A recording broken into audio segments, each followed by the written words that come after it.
সাথী, আপনারা জানেন যে আজকে বিধানসভার এই সত্রতে আমরা বিধানসভার অভ্যন্তরে যে শোক প্রস্তাব গৃহীত হয়েছে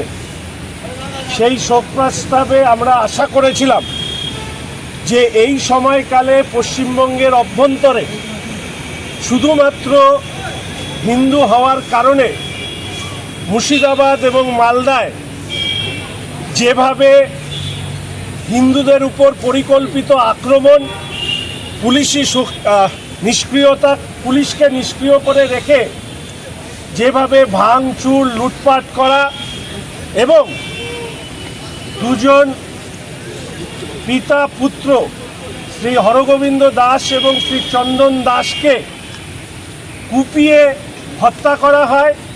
এবং সেই সময়কালে পুলিশ যেভাবে দিয়ে